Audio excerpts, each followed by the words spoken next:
Hello friends, welcome back to your YouTube channel SK Nursing Study.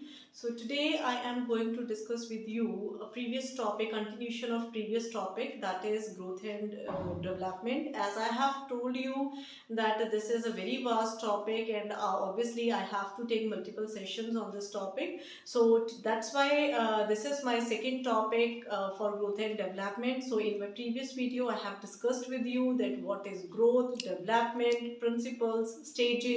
So all I have discussed with you, but now in this video I am going to discuss with you about factors affecting growth and development. So without wasting our time, let's continue with the topic.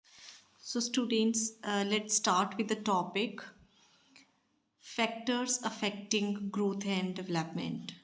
Factors affecting growth and development. So as you all know, growth and development depend upon multiple factors or determinants, right? So there are various factors which will affect the child's growth and development. So आज बच्चे हम वही factors जो हैं जो growth and development को effect करते हैं उनके बारे में स्टडी करेंगे. And this topic is also very very important. So please बच्चे लिसन केयरफुली. सो फर्स्ट जो फैक्टर है दैट इज़ हेरिडिटी. हेरिडिटी जो फैक्टर है बच्चे, this is also called genetic factors. ठीक है बच्चे, सो इसे हम बोलते हैं genetic factors. So it is the biological process of transmission of physical characteristics from parents to children. So as you all know कि अब जेनेटिकल फैक्टर्स या हेरिडिटी का मतलब क्या है, जिसमें ट्रांसमिशन होती है, ट्रांसफ़र होते हैं physical characters from parents to children, and that is through genes. It strongly influences many aspects of the physical appearance of children, such as हम बोल देते हैं ना कि लाइक जो हाइट है बच्चे की वो उसके पेरेंट्स पे गई है, वेट उसके पेरेंट्स पे गया है, आई कलर जो है वो पेरेंट्स पे गया है, देन टेक्सचर बच्चे का के हेयर्स का है वो उसके पेरेंट्स पे गया है. सो द फिजिकल अपीयरेंस इसे ही कहेंगे. So physical appearance of child such as height हो, वेट हो, body structure, colour of the eye, then texture of hair, and even the intelligence and aptitude skills also may transfer from parents to children. So many diseases like heart problems, also diabetes, obesity, blood pressure can also transmit through genes and thereby affecting the growth pattern of children adversely, very badly. तो वो कहते हैं ऐसे ही क्या है कि jeans के through क्या है ये सारी डिजीजेस जो है वो क्या होंगी, ट्रांसमिट होंगी, और फिर क्या होगा, वो डायरेक्टली किस पे इफेक्ट डालेंगी, बच्चे की ग्रोथ पे और उसकी डेवलपमेंट पे. सो सीधे और सीधे एक जो फैक्टर रहेगा वो हेरिडिटी रहेगा. सो इसी के साथ बच्चे जो सेकेंड फैक्टर है that is environment. It represents the overall physical and psychological stimulation they receive. So it represents the overall physical and psychological stimulation they receive. So the physical surroundings. अब physical बच्चे physical stimulation का क्या मतलब है, इसमें physical environment का क्या मतलब है, जैसे हाउसिंग हो गया, जैसे कि हाउसिंग हो गया, ठीक है, हाउसिंग हो गया, उसकी लिविंग कंडीशंस कैसी हैं, उसका घर कैसा है, उसकी लिविंग कंडीशंस कैसी हैं, राइट, सेफ्टी मेजर्स कैसे हैं घर पे, इन्वायरमेंटल सैनिटेशन कैसा है घर पे, वेंटिलेशन कैसी है, फ्रेश एयर उसके घर में आती है कि नहीं आती, सेफ वाटर सप्लाई कैसे है. सो ये जो चीज़ें हैं they are having direct influence on child's growth and development.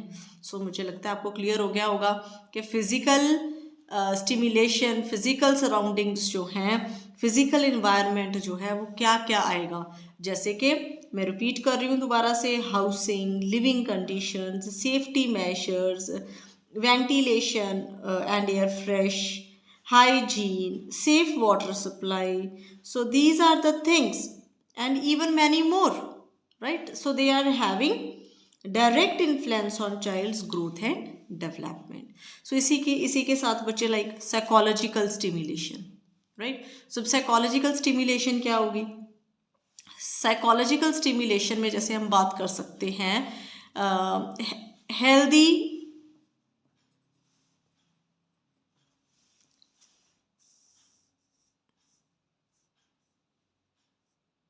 healthy family, right? Good parent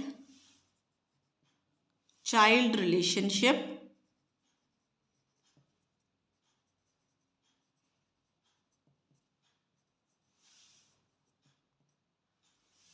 healthy interaction with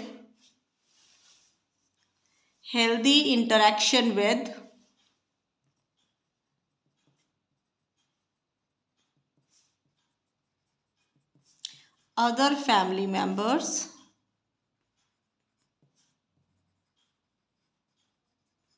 ठीक है बच्चे। सो अब साइकोलॉजिकल स्टिमुलेशन जो है वो कैसे रहेगी, हेल्दी फैमिली, राइट? उसकी फैमिली कैसे है, उसका पेरेंट के साथ रिलेशनशिप कैसा है, interaction with other family members कैसे हैं, not only family members, neighbours के साथ रिलेशन कैसा है, उसके पीयर ग्रुप के साथ रिलेशन कैसा है, उसके फ्रेंड्स के साथ कैसा है, टीचर्स के साथ कैसा है। सो बच्चे these all are the important factors for promoting emotional, social and intellectual development in child. I'll repeat it again बच्चे, this is very important point, this is very important factor. So सबसे पहला जो factor था वो था heredity, second जो factor आ रहा है दैट इज इन्वायरमेंट। इन्वायरमेंट के अंडर हमने डिस्कस किया physical and psychological aspect. Physical aspect में मैंने आपके साथ डिस्कस किया था कि उसका हाउस कैसा है, उसकी लिविंग कंडीशंस कैसी है, मतलब it depends directly upon growth and development, ठीक है ना। तो सेफ्टी मेजर्स कैसे हैं घर पे, सैनिटेशन कैसा है, वेंटिलेशन कैसा है, वाटर सप्लाई कैसे आ रही है। सो ये सारी चीज़ें जो है ये डायरेक्टली इन्फ्लुएंस करती हैं ग्रोथ एंड डेवलपमेंट पे। इसी तरह से साइकोलॉजिकल स्टिमुलेशन, अगर साइकोलॉजिकल एस्पेक्ट देखा जाए बच्चे, तो उसमें हमने क्या चीज़ें देखनी है कि उसका अपनी फैमिली के साथ हेल्दी रिलेशनशिप है या नहीं, पेरेंट चाइल्ड रिलेशनशिप कैसा है, इंटरेक्शन फैमिली मेम्बर्स के साथ, पीयर ग्रुप के साथ, फ्रेंड्स के साथ, राइट, उसके नेबर के साथ, उसके रिलेटिव्स के साथ, उसके टीचर्स के साथ कैसा है। So these are the important factors for promoting emotional, social and intellectual development. अगर बच्चे को लव, अफेक्शन, सिक्योरिटी नहीं मिलता है तो डेफिनेटली क्या होगा, उसकी पर्सनालिटी, उसकी इमोशनल मैच्योरिटी जो है वो क्या हो जाएगी, लैकिंग हो जाएगी, right? So these are the very important aspects which we have to keep in mind, right, when the child is in a growing years. So next aspect is sex, ठीक है बच्चे। तो अगर हम सेक्स की बात करें तो the gender of the child is a very common but important factor affecting the physical growth and development of a child. So it means that कि gender जो है, sex of the child जो है, that is also a very important aspect. So अब इसमें देखें तो the growth pattern of girls and boys is quite different. Like boys tends to be taller and physically stronger than girls. On the other hand, girls tend to be mature faster during their adolescence than the boys. Like अगर हम factors की बात कर रहे हैं growth and development में, तो sex या फिर gender is also an important aspect, है ना। तो अभी अगर हम इसकी बात करें तो हम नॉर्मली ग्रोथ पैटर्न्स में हम क्या बोलते हैं, कि हमेशा जो बॉयज होते हैं उनकी जो हाइट है वो टॉलर होती है गर्ल्स से, राइट। ऐसे ही हम बोलते हैं कि वो फिजिकली भी गर्ल्स से क्या होते हैं, स्ट्रॉन्गर होते हैं। और ऑन द अदर हैंड हम क्या बोलते हैं, जो गर्ल्स होती हैं वो अर्ली मैच्योर हो जाती हैं than boys, right. So this is the third factor. So बच्चे next factor, the fourth factor is hormone. अब हार्मोन में क्या है, hormones secreted from different glands that are situated in specific parts of our body and control many of our body functions.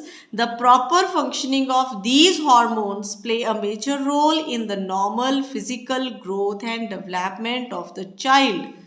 Right. So अब इसमें क्या हम discuss करेंगे, hormones के बारे में। अगर हम हॉर्मोन्स की बात करें, जैसे कि थायरॉक्सिन हो गया, इंसुलिन हो गया, these are directly influence these hormones, they influence the fetal growth directly. Like अगर हम बात करें थायरॉक्सिन डेफिशिएंसी की, तो ये रिटार्ड कर देती है किसको, skeletal maturation of the foetus को बच्चे। अगर हम वही बात करें एंटी थायराइड ड्रग थेरेपी या आयोडाइड्स अगर मदर को चल रही हैं during last trimester of pregnancy, तो it may lead to foetal goitre and hypothyroidism. अगर एक्सेस इंसुलिन स्टिमुलेट्स हो रही है तो foetal growth, it stimulates the fetal growth and it leads to large size of fetus with excessive birth weight due to macrosomia. Right? So it means that hormones play an important role, है ना। अब जो hormones हैं ये भी क्या कर रहे हैं, important role play कर रहे हैं। So hormones are secreted from different glands which are situated in different parts of the body, जैसे कि pituitary gland, pancreas, pineal gland, thyroid gland, right?